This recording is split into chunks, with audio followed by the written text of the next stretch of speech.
भारत में हर साल लगभग 60,000 लड़कियों की मौत सर्वाइकल कैंसर से होती है और अभी शादी के पहले बॉडी एचपीवी वायरस से एक्सपोज नहीं हुई होती है क्योंकि ये इकलौता कैंसर है जो कि इस वैक्सीनेशन से प्रिवेंट किया जा सकता है।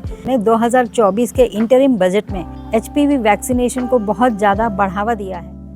हेलो एवरीवन, मैं आज आपको हेल्थ से रिलेटेड एक बहुत ही इम्पॉर्टेंट इशू के बारे में इंफॉर्मेशन देना चाहती हूँ। भारत में हर साल लगभग 60,000 लड़कियों की मौत सर्वाइकल कैंसर से होती है।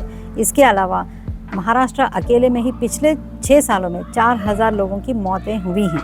इसलिए गवर्नमेंट इस पर इतना ज़्यादा जोर दे रही है। फाइनेंस मिनिस्टर निर्मला सीतारमण ने 2024 के इंटरिम बजट में एचपीवी वैक्सीनेशन को बहुत ज़्यादा बढ़ावा दिया है, जो कि 9 से 14 साल की उम्र की बच्चियों को गवर्नमेंट की तरफ से ये वैक्सीन लगाया जाएगा। ये वैक्सीन सर्वाइकल कैंसर से प्रोटेक्ट करता है, यहाँ तक कि उसकी जो होने की गुंजाइश है वो पूरी तरह से लगभग समाप्त हो जाती है। तो इसे छोटी लड़कियों को, जो कि 9 से 14 साल की उम्र की लड़कियां हैं, उसे गवर्नमेंट एक कंपल्शन बना रही है, जो कि नेशनल वैक्सीनेशन प्रोग्राम के अंदर इंक्लूड किया जाएगा। असल में ये वैक्सीनेशन को इसलिए बढ़ावा दिया गया है क्योंकि ये वर्ल्ड हेल्थ ऑर्गेनाइजेशन के हिसाब से पूरी दुनिया में लगभग एक साल में 3.5 लाख लड़कियों की मौत होती है। ये वैक्सीनेशन केवल 9 से 14 साल तक की उम्र की लड़कियों के लिए ही नहीं है, बल्कि 45 साल की उम्र तक इस वैक्सीनेशन को लगवाया जा सकता है। असल में ये जो वैक्सीनेशन है ये शादी के पहले लगवाना बहुत ज़्यादा ज़रूरी है, क्योंकि एचपीवी वायरस से ही सर्वाइकल कैंसर और रिप्रोडक्टिव पार्ट्स के कैंसर्स होते हैं, वो एचपीवी वायरस से होते हैं। और अभी शादी के पहले बॉडी एचपीवी वायरस से एक्सपोज नहीं हुई होती है, तो इस वक्त जो वैक्सीनेशन है, एचपीवी वैक्सीनेशन, वो उस पर पूरी तरह से अपना असर करती है। लेकिन शादी के बाद जिसकी एज 45 साल की हो चुकी है, वो भी इस वैक्सीनेशन को ले सकता है। इस वैक्सीनेशन को लेने से उसका ये बेनिफिट रहता है कि जो एचपीवी वायरस के कई वेरिएंट्स होते हैं, तो वो कुछ वेरिएंट से एक्सपोज हो चुका होता है, लेकिन कुछ वेरिएंट्स है जो कि अभी बॉडी में एंटर नहीं हुई हैं, तो उनसे वो बचाव करेगा। लेकिन जिस एचपीवी वायरस से एक्सपोज हो चुकी है बॉडी, उस पर ये वैक्सीन असर नहीं करेगी। लेकिन गवर्नमेंट के जिन स्टेट्स ने फ्री वैक्सीनेशन अनाउंस कर दिया है वो हैं पंजाब, सिक्किम, छत्तीसगढ़, महाराष्ट्र, कर्नाटका, तमिलनाडु।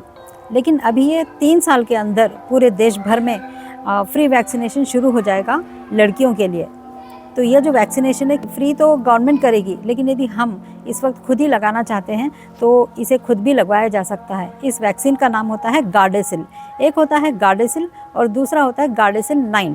गार्डेसिल में जो मेन कारण होते हैं सर्वाइकल कैंसर या दूसरे जो भी रिप्रोडक्टिव पार्ट्स के जो कैंसर्स हैं, उसमें 4 वेरिएंट्स होते हैं। उसके अगेंस्ट ये फाइट करता है गार्डेसिल, जो कि लगभग 4,000 के आसपास में आ जाता है यदि हम प्राइवेट लेना चाहें तो। जो बच्चियां हैं 16 साल के अंदर, नहीं 14 साल के अंदर की लड़कियों के लिए ये 2 डोजेस लगते हैं, लेकिन 14 साल से ऊपर के लोगों के लिए ये 3 डोज लगते हैं। और एक और होता है गार्डेसिल 9, जिसमें कि लगभग 9 तरह के वायरस कवर होते हैं, जो कि ज़्यादा अच्छा है। लेकिन जो मोस्ट इम्पॉर्टेंट है वो फर्स्ट नॉर्मल जो गार्डेसिल है उसमें कवर होते हैं, लेकिन गार्डेसिल 9 में मैक्सिमम वायरस, लगभग सारे वायरस कवर हो जाते हैं। तो बेटर होगा कि हम गार्डेसिल 9 की तरफ ज़्यादा ध्यान दें, लेकिन उसका कॉस्ट भी ज़्यादा है। लेकिन फिर भी जो अफोर्ड कर सकते हैं वो उसके लिए ट्राई करें तो बेटर है, क्योंकि हेल्थ बहुत इम्पॉर्टेंट है, पैसों से ज़्यादा हेल्थ इम्पॉर्टेंट है।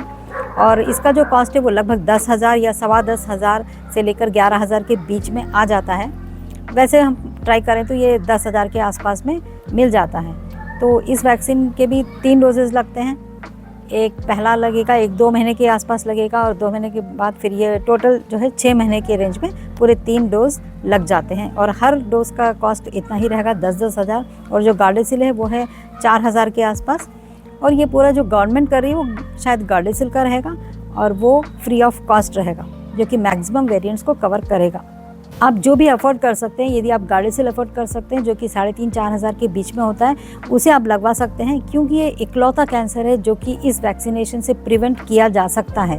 उम्मीद करती हूँ कि ये जो इन्फॉर्मेशन है वो सब आपके लिए हेल्पफुल होगी। आप सभी ट्राई करें कि आपके घर में जो भी महिलाएं हैं उन्हें ये वैक्सीनेशन ज़रूर करवाएं। और सिर्फ लेडीज़ के लिए ही नहीं है, जेंट्स के लिए भी है, तो आप सभी इस पर ध्यान दें, अपनी हेल्थ, अपनी फैमिली का ध्यान रखें। और जितना हो सके, गवर्नमेंट तो अपना सहयोग कर ही रही है, लेकिन जब आप इसे इस वक्त लगवाना चाहते हैं तो इसे ज़रूर लगवाएं। इस पर ज़रूर ध्यान दें। मेरी ये रिक्वेस्ट है कि आप ज़रूर इस वैक्सीनेशन को लगाएं। उम्मीद करती हूँ आप इस बात को अच्छी तरह से समझे होंगे और अपनी हेल्थ का ज़रूर ध्यान रखें। Thank you.